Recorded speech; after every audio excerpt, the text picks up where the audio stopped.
Bienvenidos a La Economía, soy Juliana González. A pocos días de comenzar una nueva edición del Foro Económico Mundial, en la localidad suiza de Davos, el comité organizador publicó este miércoles su reporte sobre las amenazas económicas que podría enfrentar el mundo en 2026. El estudio, elaborado a través de una gran encuesta entre 1.300 líderes mundiales y expertos de distintos sectores, sitúa entre los mayores temores las disputas comerciales y la posible escalada bélica entre estados. Los resultados de este sondeo muestran un marcado pesimismo. La mitad de los encuestados teme un mundo turbulento en los próximos 3 años y las previsiones empeoran cuando ese horizonte temporal se extiende a 10 años.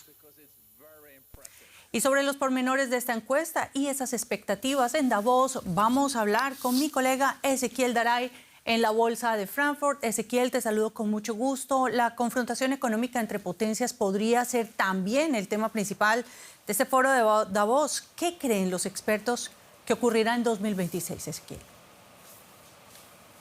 Bueno, Juliana, es la principal preocupación, como marca la encuesta. Hasta el año pasado era la tercera y muchos en esta encuesta la ligan a la segunda, que es la posibilidad de mayores conflictos armados entre las potencias. Según lo que surge de la encuesta, por esto estarían buscando las potencias recursos y áreas de influencia. Y eso los lleva a tomar tres medidas económicas que están generando estos problemas. Los aranceles, hemos visto durante el año 2025 todo el conflicto que han generado. La restricción de inversiones, muchas potencias le impiden a sus empresas invertir y compartir tecnología e información con otras potencias. Y también la restricción de recursos. Por ejemplo, lo vimos con China restringiendo la exportación de tierras y minerales raros a otras potencias. Bueno, esto lo que genera es, afecta a las cadenas de suministro y esta es la principal preocupación económica que tienen hoy los líderes mundiales. Bueno, Ezequiel, pero también esa encuesta indaga sobre un horizonte de 10 años. ¿Cómo cambian esas preocupaciones de los líderes mundiales cuando consideran el mediano o el largo plazo, una década? Bueno, cambian. Por ejemplo, la cuestión climática y los eventos climáticos extremos, que no son una preocupación a corto plazo, como sí lo eran hasta hace poco, sí empiezan a ser una preocupación cuando lo miramos de aquí a 10 años. Y mirado de aquí a 10 años también empieza a entrar en juego la inteligencia artificial. El peligro de la inteligencia artificial hoy está en el puesto 30 de las preocupaciones, pero sube hasta el quinto cuando miramos de aquí a 10 años. ¿Y qué es lo que les preocupa? La falta de gobernanza, cómo puede llegar a afectar a los empleos y, atención a esto, que pueda ser utilizada la inteligencia artificial como arma de guerra. Pero hablando de la inteligencia artificial y en el corto plazo, hoy Nouriel Roubini, un gurú de Washington muy conocido, dijo que la inteligencia artificial es lo que está salvando a Estados Unidos de los desmanejos comerciales de Trump, que Estados Unidos va a crecer hasta el 4% hasta el final de la década y que la mitad de todo ese crecimiento lo va a explicar la inteligencia artificial. Muchas gracias, Ezequiel Garay, por estos análisis y hasta pronto. Y la inteligencia artificial es un tema que también aparece en el reporte anual sobre el empleo en el mundo de la Organización Internacional del Trabajo, que subraya que los salarios reales no se han recuperado tras la crisis inflacionaria. Además, informa que la inteligencia artificial amenaza el acceso de los jóvenes cualificados al empleo y el aumento del trabajo informal. El organismo internacional califica de preocupante la pérdida de impulso en la transición de las economías hacia sectores de mayor productividad y mejores condiciones de trabajo con actividades más cualificadas. Y cuenta atrás para que la Corte Suprema de Justicia Suprema de los Estados Unidos decida sobre la legalidad de los aranceles recíprocos. Se esperaba que se pronunciara este miércoles, pero no lo ha hecho, situación que eleva la incertidumbre para el comercio internacional. Un fallo que podría redefinir el rumbo de la política comercial estadounidense y sus efectos globales. A corto plazo, los expertos bursátiles apuntan que habrá mayor volatilidad y un repunte de las rentabilidades de la deuda.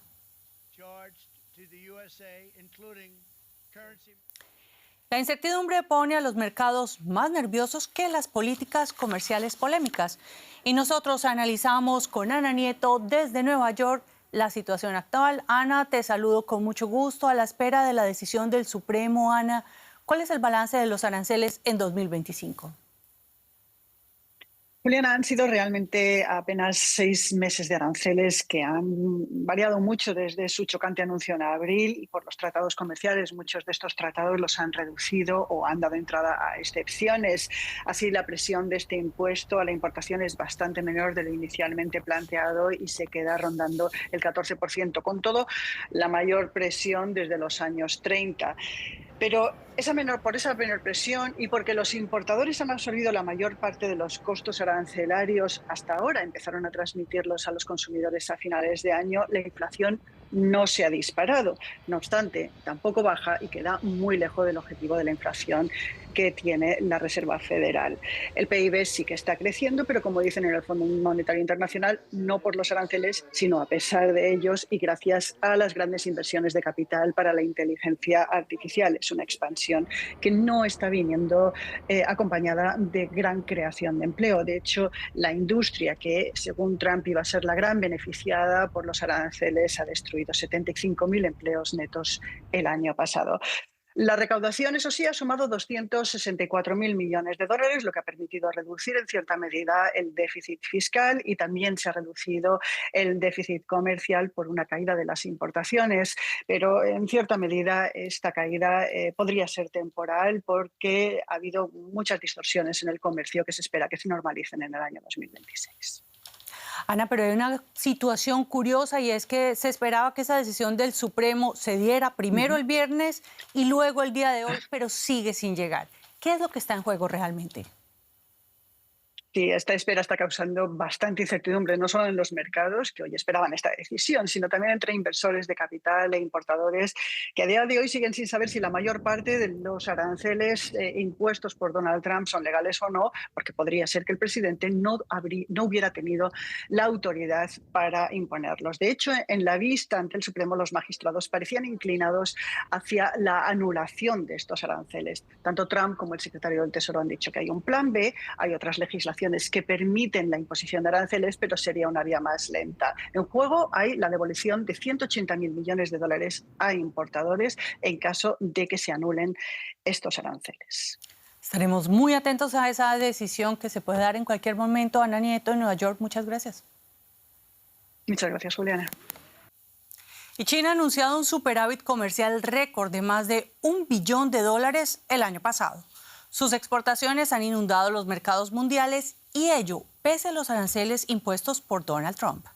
La diferencia entre el valor de los bienes y servicios que vendió al exterior y el de sus importaciones alcanzó la cifra de $1,19 billones, es decir, un aumento del 20% respecto a 2024, según datos de aduanas. Para contrarrestar el impacto de los aranceles de Donald Trump sobre los productos chinos, Pekín redirigió sus exportaciones a otros mercados como Europa, el sudeste asiático y América Latina.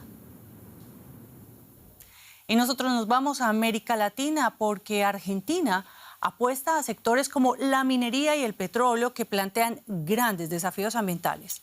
Hay un caso emblemático de lo que puede suceder si no hay normativa ni controles.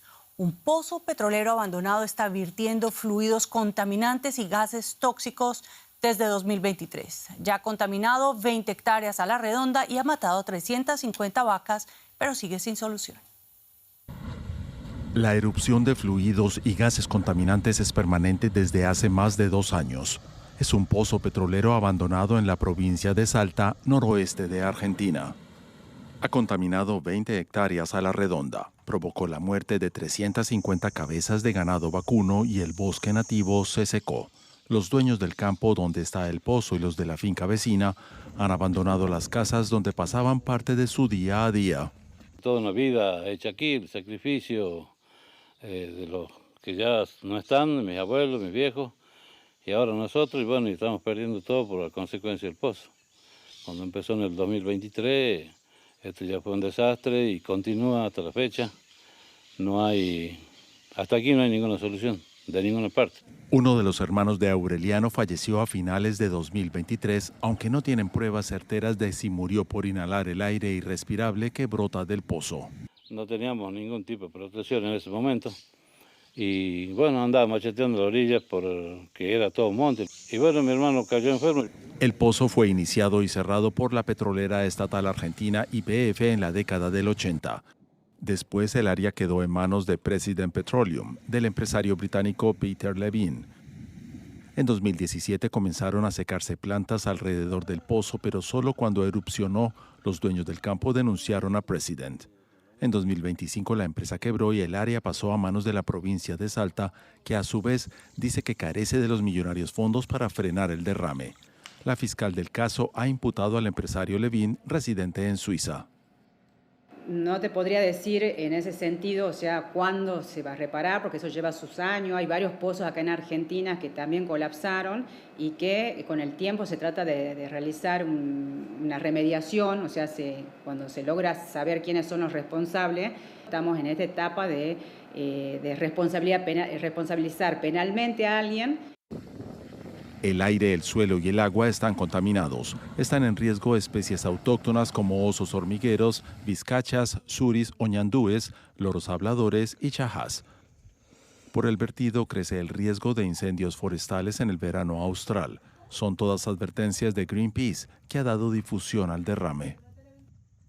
Que se cierre ese pozo como corresponde y que haya una recomposición ambiental para que se recupere el bosque nativo y para que la fauna deje de morirse y para que los pobladores puedan estar en ese lugar como hicieron toda la vida y puedan trabajar y puedan vivir y puedan estar tranquilos respirando un aire puro, porque es una zona hermosa, es una zona de muchísimo valor. En este campo alejado de los centros urbanos de Argentina y de sus problemas, urge una solución por el bien de la fauna, la flora y los pobladores. Comienza 2026, se van a cumplir 3 años desde que este pozo petrolero erupciona y hay dudas de que las autoridades ejecutivas y judiciales y la empresa petrolera solucionen esta contaminación. Esperemos que sea solucionado esta vez pronto. En nombre de todo el equipo, muchas gracias y hasta la próxima emisión.